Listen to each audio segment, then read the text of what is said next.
मैं इस समय मौजूद हूँ अमृतसर इंटरनेशनल एयरपोर्ट पे।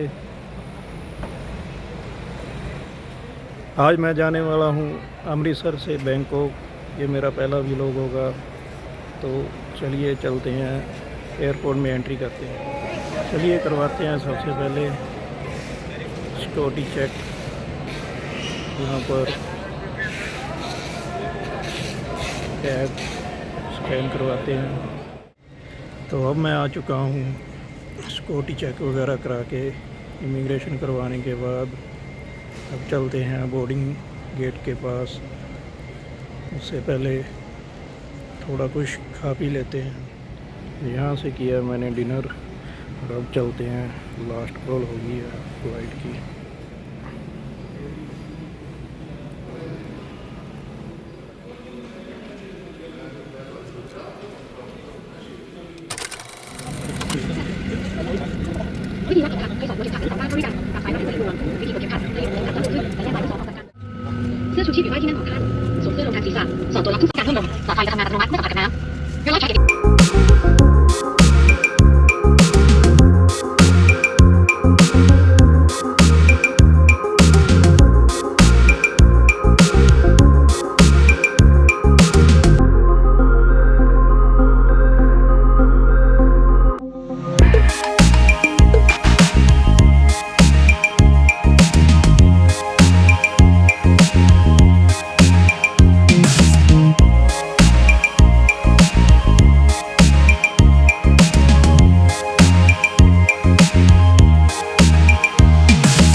ऊपर इमिग्रेशन क्लियर करने के बाद, इन स्टेयर से नीचे आने के बाद इन बेल्ट से मैंने अपना लगेज कलेक्ट किया और इसके बाद चलते हैं कहीं सिम का बुक करते हैं और कैब का देखते। हेलो दोस्तों, मैं हूं आपका दोस्त कैरी। मैं आज पहुंच चुका हूं बैंकॉक के LMK एयरपोर्ट पे। यहाँ मैं आपको आज फुल इंफॉर्मेशन दूंगा कि आप इंडिया से थाईलैंड कैसे ट्रैवल कर सकते हैं और आपको क्या क्या चीज़ें ज़रूरी चाहिए होंगी ताकि आपको एयरपोर्ट से डिपोर्ट ना करें। सबसे पहले जब आपने इंडिया से मन बना लिया है थाईलैंड को ट्रैवल करने का, एक फ़्लाइट बुक करेंगे और उस फ़्लाइट को बुक करने के लिए आप चीप फ़्लाइट ढूंढेंगे इंटरनेट पे। अच्छी फ़्लाइट चीप ढूंढने के लिए आप स्काई स्कैनर गूगल फ़्लाइट्स का इस्तेमाल कर सकते हैं। स्काई स्कैनर बेस्ट है क्योंकि वहाँ पर आप कंपेयर कर सकते हैं जिस डे को आपको इंडिया से थाईलैंड के लिए जाना है। स्काई स्कैनर का फ़ायदा यह है कि आप चीप फ़्लाइट बुक कर सकते हैं, तो जिस डे को आपको इंडिया से अराइव होना है उस दिन के लिए आप अपनी फ़्लाइट चूज़ कर सकते हैं। उसके बाद आपको फ़्लाइट बुक करने के बाद होटल बुकिंग करनी होगी, TDAC फॉर्म भरना होगा थाईलैंड डिजिटल अराइवल का। आप 15 दिन पहले भर सकते हैं और आपकी फ़्लाइट से एक दिन पहले तक आपको TDAC फॉर्म भर लेना है। उसमें आपको ये जानकारी देनी होगी कि आप कब अराइव कर रहे हैं, कब डिपार्चर कर रहे हैं, कितने दिन का स्टे होगा, आपकी होटल बुकिंग कौन सी होगी। अगर ये फॉर्म आपने नहीं भरा तो आपको थाईलैंड के बैंकॉक एयरपोर्ट से ही वापस भेज दिया जाएगा, तो ये बहुत नेसेसरी है। अब तक आपने फ़्लाइट बुक कर ली है, होटल बुक कर लिया है, TDAC फॉर्म भर लिया और उसके बाद आपको चाहिए होगी मनी। आपको तकरीबन 10,000 बात कैरी करने होंगे या उसके इक्विवेलेंट आपको इंडियन रुपीस लेके जाने होंगे, जो तकरीबन 30,000 बनेंगे, या फिर आपको एटीएम और डेबिट कार्ड में उतने मनी शो करनी पड़ सकती है, इंडिया में भी और थाईलैंड के एयरपोर्ट में भी।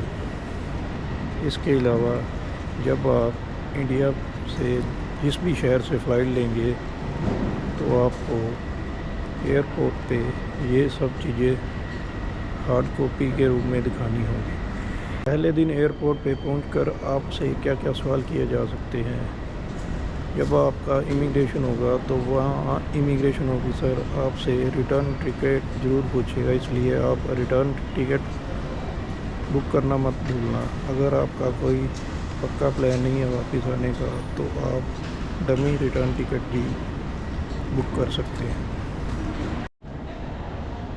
आपने फ़्लाइट्स भी बुक कर ली, होटल भी बुकिंग कंफर्म कर ली, उसके बाद आपने 10,000 बात भी कैरी कर लिए।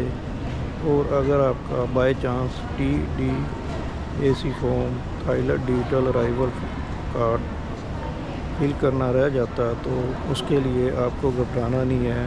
अगर आपको एयरलाइंस वाले बोर्डिंग पास देते समय या फिर इमिग्रेशन वाले इस फॉर्म के बारे में पूछें तो आप उनको बता सकते हैं कि मैं बैंकॉक के एयरपोर्ट पे जाके यह फॉर्म भर दूंगा। अब जब आप बैंकॉक के एयरपोर्ट पे लैंड कर जाओगे तो सबसे पहले आपको इमिग्रेशन क्लियर कराना होगा। अगर आपने इमिग्रेशन क्लियर करने से पहले यह TDAC फॉर्म भर दिया तो ठीक है, वरना आपको वह वापस भेज देंगे या फिर आपको ये कहना है कि मैं पीछे ऑनलाइन बोर्ड से भर देता हूँ। आपको वहाँ पर एक TADC फॉर्म का काउंटर मिलेगा जहाँ आप अपना यह फॉर्म भर सकते हैं।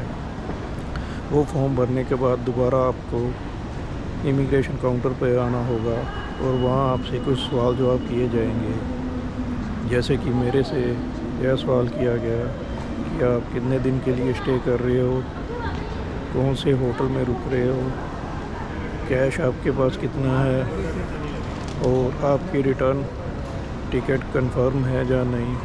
ये सभी चीज़ें दिखाने के बाद उन्होंने पासपोर्ट पे थप्पा लगाया और मेरी इमिग्रेशन क्लियर कर दी। से एयरपोर्ट के बाहर आते ही आपको बैंकॉक के लिए 30 बात में अलग अलग लोकेशन के लिए बसेस मिल जाएंगी।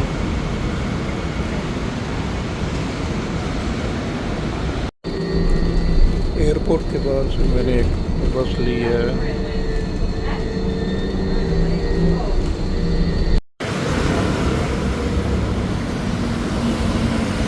समय मैं उधर से था उधर के यहाँ पे करते हैं।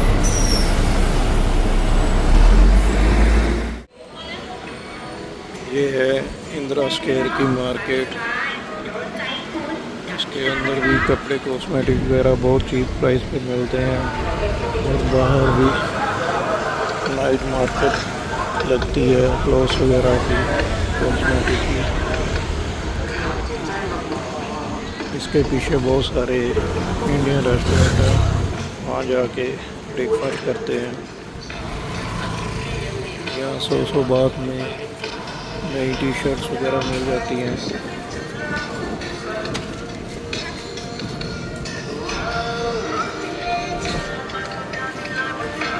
बैग्स वगैरह हैंडलूम का सामान बहुत ही चीप प्राइस में मिल जाता है।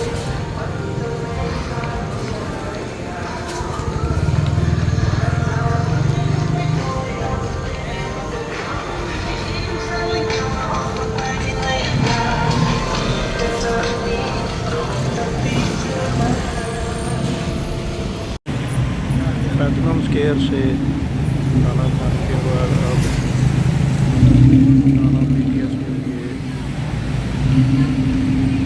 बस लेते हैं, जहाँ मैंने अपनी अकोमोडेशन आज के लिए बुक की है।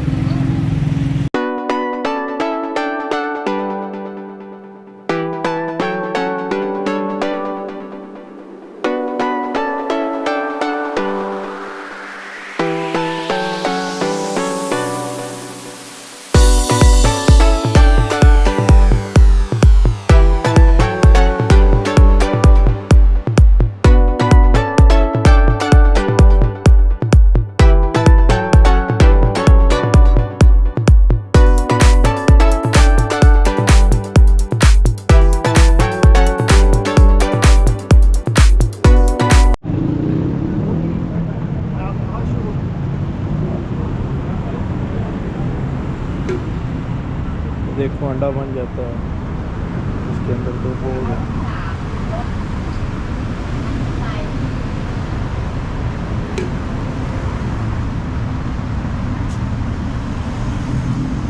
Very good. ये मैंने रूम कर लिया था बुक। इसके मैंने करीब पे किए हैं 1500 रुपीज़ पर डे के लिए। 9 विंडो, एसी मिला है, टॉवल, कॉफ़ी वगैरह मशीन और एक साथ में सीनरी।